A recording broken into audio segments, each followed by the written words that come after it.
How many of you have had the opportunity to go out and look at the Unity website and look at that portion that talks about what we believe?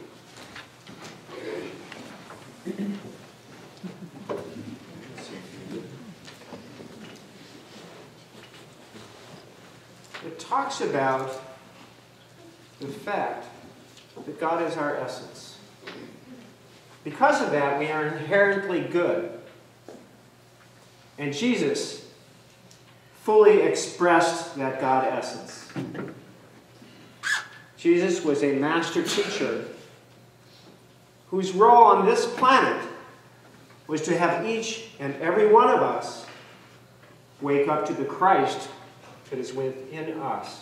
And that's what he spent his life doing. And the many parables that he has taught us are all signposts that bring us back to the Christ within each and every one of us, so that we can evolve into being Barbara the Christ, Tom the Christ, Diana the Christ, Jeff the Christ. That's where we're headed. Now, in our fall program this year, we had a book, How to Pray Without Talking to God, by Linda Martella-Wissett. And in that she said, each and every one of us must evolve our spiritual understanding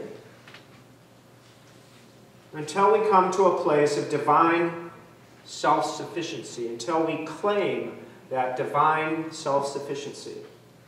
And she said that our spiritual practices will lead us to a place where eventually we will continually remember our own divinity. Now, within the last 6 years, there have been 2 books by 2 doctors. Each doctor had a severe physical crisis. One of them is by Ben Alexander, or Ibn Alexander. It's called Proof of Heaven. The other one is by Jill Bolte Taylor. It's called My Stroke of Insight. Both Jill and Evan had very powerful spiritual experiences that were derived from the physical traumas that they experienced. On the morning of November 10th, 2008, Evan Alexander woke up and he had shooting pain in his back. He'd gone to bed the night before with a backache, so he thought, okay, well, let me go and take a bath, see if that'll help. So he got in the water, took the bath, came out. He had to pull up on a towel rack in order to get out of the bath. He could barely make it back to the bed. His wife, Holly, gave him a small back rub to try and ease the pain. And then his son, Bon, came in. Bon was 10 years old and wanted to help, so he rubbed his dad's temples, at which point there's an explosion of pain in Evan's brain. They left him to rest while Bon went to school, and Holly came back 2 hours later, only to find Evan in the full throes of a grand mal seizure. They rushed him to the hospital, and they didn't know what in the world he had. For 2 hours, he thrashed around and made guttural animal sounds, and then stopped for a moment, yelled out, "God help me," and fell non-responsive. Evan Alexander was about to embark on the most amazing adventure of his life that was going to chart what he did for the rest of his life. What they found out was that he had a very rare form of meningitis, E. coli meningitis. His chances of survival when he walked in the door, well, he didn't really walk, when they brought him into the door in that emergency room, were 10%. He stayed in a coma for 7 days. His chance of survival at the end of 7 days, and when I say survival, I don't mean, oh, I'm back to myself. I mean probably on a ventilator for the rest of his life as a vegetable, were 2%. His wife Holly was getting that news, and his 10-year-old son, Bon, overheard it, ran back into his father's room and started pleading with his father not to leave. At which point he opened his eyes, looked all around the room, and it was evident that he was actually seeing what was out there. Looked at them and said, "All is well. Don't worry. All is well." He had spent the last 7 days having a near-death experience, or an NDE. Now, as a neurosurgeon, he had performed multiple brain surgeries on people, and he had watched many of them come out of surgery and report near-death experiences. And traditionally, what he got was a story of, well, there was this tunnel, and there was this light at the end of the tunnel, and I went down it. Not quite that tunnel.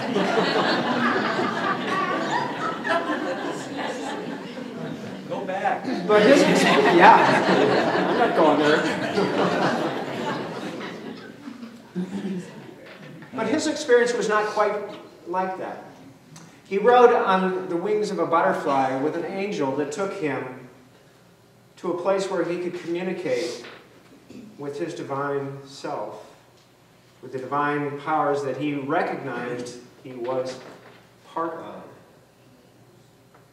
Later on, he found out that that angel that took him on his guide was a sister he never knew he had, that had passed away years ago. There were several things that he took away from that experience, one of which was that there is nothing to be afraid of. You are loved and cherished. He also came away with a very powerful sense that he was connected directly with God. And nothing could ever take that away from him. He said that he understood that the unconditional love and the acceptance that he felt was the most important message that he took away from his experience. And that his mission in life was to communicate that unconditional love and acceptance to the world. Now here is a guy that is a noted neurosurgeon, Duke trained, who taught at Harvard Medical School, who's going to go out and tell the world that his near-death experience was real. But he knew the physiology of what was going on. Because if you look at the brain, if you think of it as an orange. Now think of the peel as your neocortex. That's the part that makes you you. That's the part that has your memory. That's the part that has your intellect. That's the part that allows you to see things, to hear things. It puts all the stories of your life are in that part. It's your identity. He looked at each and every one of the tests that had been performed on him, and he knew what each one of them meant. And he knew without a doubt that his neocortex was not functioning. There was no platform on which to have the experience he was having. And what that meant to him, what he understood, was that consciousness is not just a function of the chemicals within the brain. Consciousness is beyond that. And he knew that he had experienced it directly. Now, Jill Bolte Taylor's experience was a little bit different. She had a stroke in her left cerebral cortex, and that left part of the brain, again, is that part that has the memories, it has the concept of who we are. We build a concept of who we are from when we're just little babies. That people tell us stories about ourselves, and we believe some, we don't believe others. And we learn all the roles that we play, all the identities that we have, all the clubs that we join, you know, the teams we support. Everything, all of that is in the left cerebral cortex. When that shut down, she had a very powerful divine experience. She felt herself in a place, a timeless place of peace and serenity. And when Oprah Winfrey asked her about it, Oprah said, "Did you see God?" And she said, "No, I was God." There was no separation. We are the Christ. There is no separation. Now, the experience that they had, if you think of it, when we think of an orange for a moment, back to the orange, a little bit different. When you think of an orange, somebody could sit there, if you've never had an orange, and they could tell you, well, it's got this color, this orange on the outside, the texture, it's got this juice on the inside, it's really sweet if you get a good one. When you bite into it, all this flavor bursts out. Unless you experience it and take the orange and eat it, you haven't experienced the orange. You can think about it all you want. You can think of the mental constructs around what an orange is. But until you experience it, until you taste it, you don't have the authentic experience of eating the orange. Both Jill and Evan talked about the authenticity of the experience that they had. It was more authentic than the chair in the room, the fire in the fireplace, the floor they were walking on. It was that powerful. Now let's step back a little bit and talk about our awareness, what we experience in life. Because our brain is processing 400 billion bits of information a minute. Every second. And what it's doing is we have this huge amount of information that's all coming into our senses. And the left brain is filtering. Because we can't take in all that information. So it's picking out bits and pieces. And it's filling in the gaps. And part of what it does is it looks at, well, what have I seen before? What do I know to be true before? And it draws from that database, and it takes these bits and pieces, and it creates a digital mental collage that is our experience. Now, if you look at this, you think that there's a waterfall? There's no waterfall. It's just a waterfall painted on the sidewalk. But our brains look at it, and they think, okay, well, a waterfall looks, it recognizes a waterfall, and gee, he looks like he's walking on water. There's a confusion there. The brain has filled it in with things that weren't really there. We selectively pay attention to what is out there according to our prior experiences, according to who we are. And I want to show you a quick clip called The Monkey Illusion that demonstrates that. The monkey business illusion. Count how many times the players wearing white pass the ball.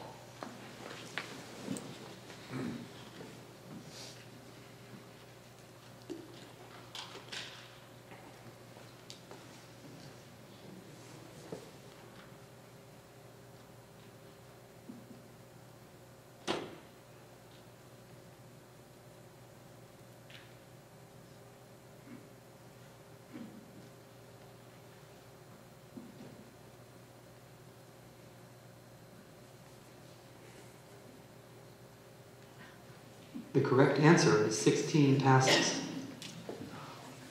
Did you spot the gorilla?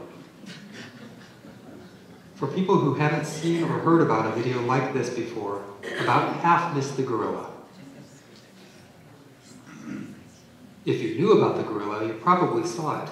But did you notice the curtain changing color or the player on the black team leaving the game? Let's rewind and watch it again.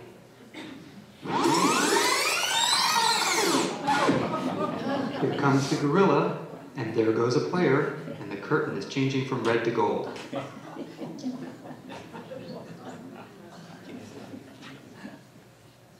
When you're looking for a gorilla, you often miss other unexpected events. And that's the monkey business illusion.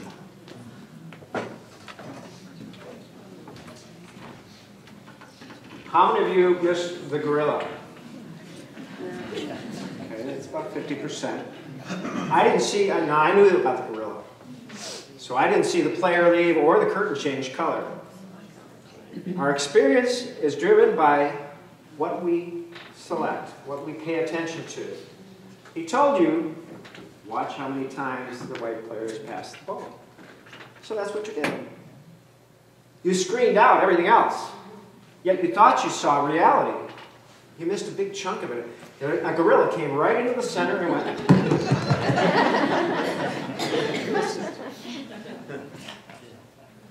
Our experience is driven by our expectations. And it starts very early.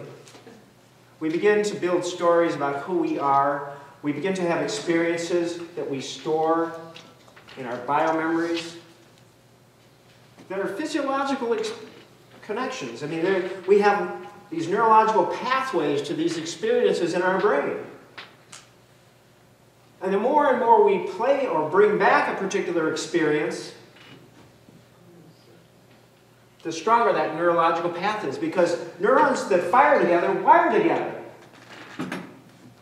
And that makes it easier to experience. That makes the probability that you would experience your life going forward greater if you continue to play that particular circuitry. John Miguel Ruiz in the Four Agreements talks about a story of a young girl who loved to sing at home and was singing and just really enjoying herself. Her mother came home from work. She had a terrible day at work. This singing was really getting on her last nerve. She turns to her daughter and she says, "Stop that terrible racket. You can't sing at all." The daughter incorporates that, tacitly agrees with it, and mentally stores it in her brain and doesn't sing anymore because now she believes she can't sing at all. She plays that hurt over and over again, creates that neurological circuitry, and projects that reality out into her future, and it becomes her reality. We do this time and time again. Now, Jill Bolte Taylor, coming back from her experience of losing all those memories of the past, also lost all those family dynamics, all that family emotional garbage. And as her left brain was coming back online, she made a choice to be mindful about her thoughts and to choose what it is she wanted, how she wanted to run her internal circuitry. What were the circuits that she wanted to reinforce? Because she knew that the experience that she had was so powerful and so positive, she wanted to keep herself in that place in the world. She talks about the part of the brain that creates all the stories and tells all the stories. She says it's the size of a peanut. And that little peanut-sized group of cells has come to run our lives because we think we're our thoughts, and we're not. We are much, much more than that. We are divine. And she knows it. She talks about, think of a group of children out on the playground. They're all pretty unruly, but they're having a good time. But some of the children you don't want to be with. So you choose which children do you want to be with. Choose which thoughts do you want to run. Which circuitry do you want to run? Because you remember, neurons that fire together, wire together. John Kabat-Zinn talks about mindfulness, and he uses an exercise to help people release stress and be more mindful. And he teaches it in Massachusetts. He does a raisin exercise where he tells them to take a raisin and look at it. Turn it around, look at all aspects of it. Okay, this is the part where the stem came in. You know, is there something on the other end of there? And then to feel it. Roll it around in your fingers. Feel that the stem part, or maybe the stem part fell off. Feel the wrinkles, and then feel, is it sticky? Is it pliable? And then take that raisin and put it in your mouth. Roll it around, and just experience what it feels like to be in the mouth. And then finally bite it. And they all went, wow, I never tasted a raisin like that before. Because they were paying attention. They were choosing, they were selectively saying, okay, I'm going to follow this. They were mindful. Jill Bolte Taylor is talking about being mindful, choosing to experience nirvana. Choosing, she says, if your life is not what you want it to be, then change the thoughts that you pay attention to. Eben Alexander, since his experience, meditates 3 to 4 hours a day. Because his experience did a couple of things for him. First off, he knew with certainty the power of the experience that he had. And he knew that because his neocortex was totally shut down, that it was something that was not created by his brain. Now, when Maharishi Mahesh Yogi brought transcendental meditation over from the West, he talked about the ease of meditation, because usually when you tell people, gee, do you meditate? And they go, no. And they say, well, it's really hard to push thoughts out of your head. And there's this conception that meditation is pushing thoughts out of your head. It's not that. He talked about using a mantra or a sound to keep the mind lively, but in an undirected manner. So that you're not steering it anywhere, you're not forcing it, you're just keeping the mind lively in an undirected manner. And he said that the mind naturally is drawn to that which is more pleasing if you just keep it lively and not directed. And the most pleasing thing that there is your own divinity, your own Christ consciousness within. There is nothing on this planet that can compare. So if you hold the mind in an undirected manner, the mind begins to move down. If there's stress in the body, the stress manifests as thoughts, and you come back up, and you go back down. Now I want you all for a moment just to close your eyes and take a deep breath. Long exhale. Another deep breath. Long exhale. Now gently open the eyes.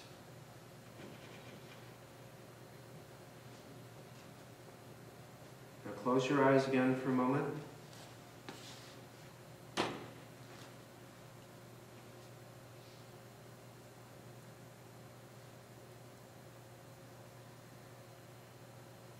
Now slowly open the eyes. Did you notice when you closed the eyes, the thoughts came in? I noticed. Now, when those thoughts came in, did you have to exert effort for it to happen? We talk about the monkey brain, and you hear about that, where the mind is constantly filled with thoughts. What does it take to generate those thoughts? They come automatically. And in meditation, the instruction is allow the mantra, or if you're focusing on the breath, allow that awareness to just come easily, in the same easy, effortless way that thoughts arise from our source. Evan Alexander talked about, at the end of his book, different things you can do, and he talked about meditating, and he talked about a Hemi meditation, and I said, oh, I got to get this CD. And I got it, and I put it on my iPod, I was so excited, and put my earbuds in, and it sounds like white noise. And I thought, okay, it's keeping the mind lively, but in an undirected manner. And what it reminded me of is when I was a 5-year-old. When I was a 5-year-old, we had a boat, and we used to go from Cleveland down west to Catawba. It was about a 3-hour ride. And our boat had 2 engines. And the engines would come in and out of synchronization with one another. So you'd hear this. And I remember myself going and sitting, and then lying down in the V-bunks, closing my eyes, and just listening to the engine, the sound of the engine coming in and out of sync. And what I recognized was that I was meditating. I didn't even know it. I was keeping the mind lively in an undirected manner, and that sound was just kind of coming in and out, coming in and out. He also talked about prayer. Anybody that has done the rosary and knows it so automatically is doing a form of meditation, because what happens, everything is rote. They don't have to engage that thought process in the left brain. It's automatic. And as they go through that automatic process, those words, keeping the mind lively in an undirected manner and having it settle down. So the message that Joe has, the message that Evan has, the message that I have for you is this. if you want to change your life, if you want to realize more of that divinity that is within you, take the time to do the things that bring your awareness out of that story of the left brain and bring you into the peace and the quiet of the right brain. God bless you.